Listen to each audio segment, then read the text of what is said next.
I don't know about you, but I feel like so much happens in one year that when I try to like reflect back on the year, I'm like what even just happened? Like I've already disassociated a lot of events, emotions, life, just like a lot of life happens in 12 months, and trying to process all of that at the end is like drinking water from a fire hydrant. So in today's video, I'm gonna walk you through a guide to resetting your mental health for the new year. You deserve to enter in a new year feeling like you mentally and emotionally swept under the rug, took out the trash, and ready to take on a whole new year. But this is not going to be the typical New Year reset video. I've watched a lot of these New Year reset videos, and most people give you a checklist of things to get done. But every single person watching this video has a different life. That's why in today's video, I'm not going to give you a step 1 through 10 checklist of how to feel good for the new year. I'm gonna guide you through making your own. If you watch this video all the way through, by the end, you will have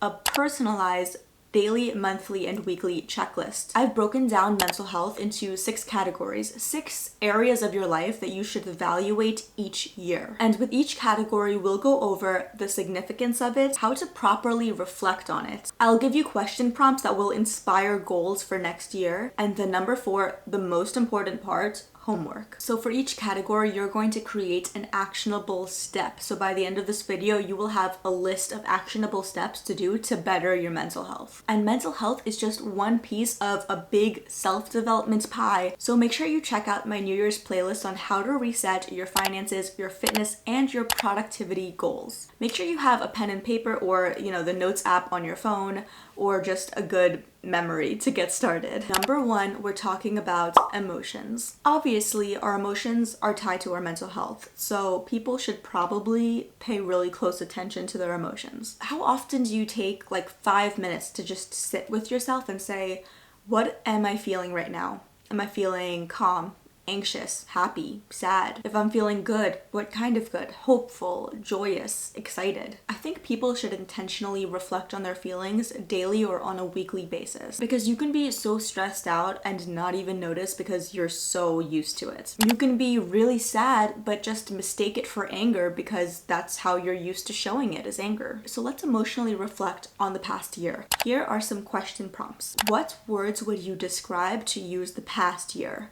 How would you rate it emotionally from 1 to 10? What were the major events this past year, and what were the emotions tied to them? What were your most joyous moments and your most challenging moments? What are some things that you are most grateful for? And now let's look forward and think about the goals for next year and the homework we're going to do. Are there unresolved emotions you want to process? Maybe that's a goal for next year. How can you make sure you stay in touch with your emotions more often? Maybe your actionable step is journaling or meditating every week. For me, when I look back at this past year, emotionally, it's not been it. I was on the struggle bus all year. When I reflect, I realize that in the past few months, I've stressed out the most about my finances. I've had trouble finding an apartment that's within my budget range. Also, can we talk about inflation? Student loan payments started again, so that's been fun. So my goal is to cut back on monthly expenses as much as possible. My actionable step that I did was switching my phone plan to Mint Mobile,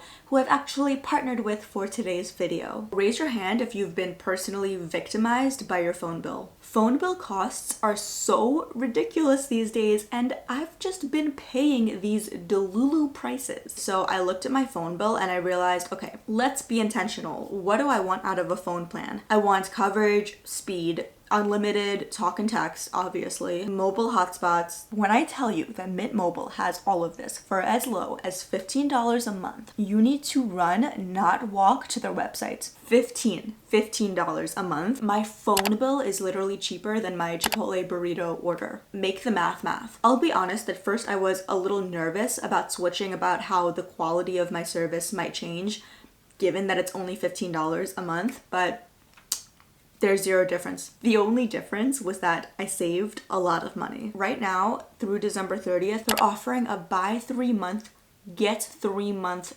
deal. 3 months of no phone bill when you purchase a 3-month plan. This is a limited time offer, so you would need to use my personal link on the screen, and I'll put it in the description too. So if your goal is to save money, your homework, the actionable step I would suggest is checking them out, because it's like a no-brainer. Moving on, the second category we're evaluating is your environment and your social circle. Your environment, your city, your home, your school play a significant part in your mental health. Someone who lives with their best friend as their roommate versus someone who lives in a toxic household with their family. So to reflect on this, think about how your house situation, your environment, your school, your city, your workplace affects your mental health. And also, your day-to-day environment is not just about what's around you, but who's around you. The people you surround yourself with have a direct impact on how you see the world, how you see yourself, how you see your goals. They impact your entire belief system. If you're around negative people who always see the glass as half full or always complaining about their life, it's very likely that you're also going to adopt that mindset. Your social circle is also your support system. When life gets crappy, and it will, the people around you are either going to lift you up or make you feel worse. And here are some questions to reflect on. What 3 words would you use to describe the people who you hang around with the most? Are they a reflection of who you want to be? Who made the biggest impact on you this year? Was it a good one or a bad one? Do you ever feel lonely and like you want to grow more meaningful connections? And looking forward to your goals for next year, what can you do to improve your surroundings? Who do you want to strengthen your connection with or weaken your connection with? Do you need to set boundaries with anyone next year? Who and what kind of boundaries? And now for your homework, how are you going to turn at least one of those goals into an actionable step? Maybe your actionable step is texting a friend right now and letting them know that moving forward, you need to take some space for your mental health. For me, my environment and social goal for next year is to meet more easygoing, calm, relaxed people. I feel like everyone is stressed out these days.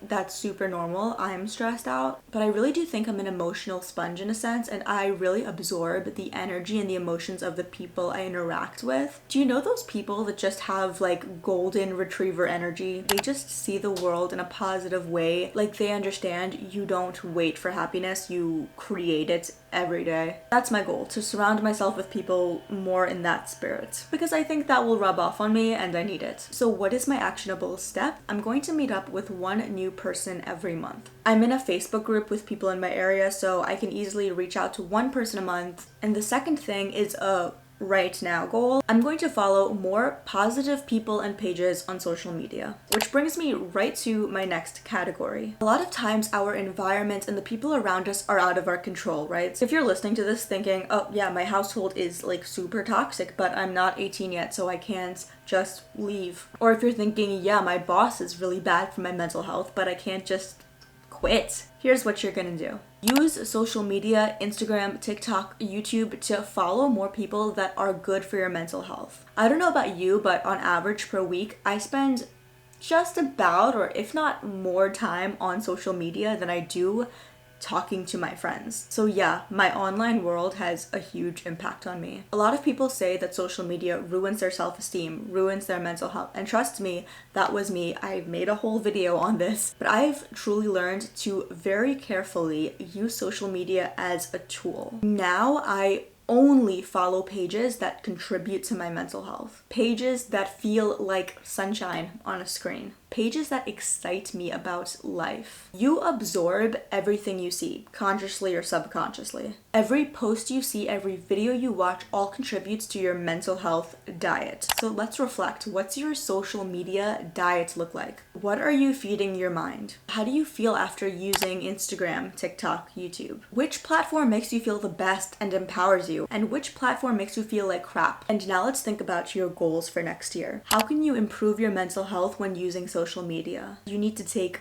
a social media detox, a break? Do you need to just use it less? Do you need to go on an unsubscribing spree? What do you want to feel when you use social media? Does your following list reflect that? You should have a clear intention when you use social media so that you're not just a victim to like whatever it feeds you. You need to be in the driver's seat. So for homework, how can you turn one of those goals into an actionable step? One of your actionable steps could be checking out my video on why I quit social media for a year. Just saying. Maybe your actionable step next year is choosing one day a week where you don't use social media at all. I'm pretty happy with the way I use social media. I feel like it does contribute positively to my mental health right now. But my goal is to just spend less time overall on the apps. So my actionable step is to use the time limit feature to make sure I only use social media for an hour every day, and I'm going to do that right now. Also, on a monthly basis, I'm going to audit the pages I'm following and just unfollow pages and people that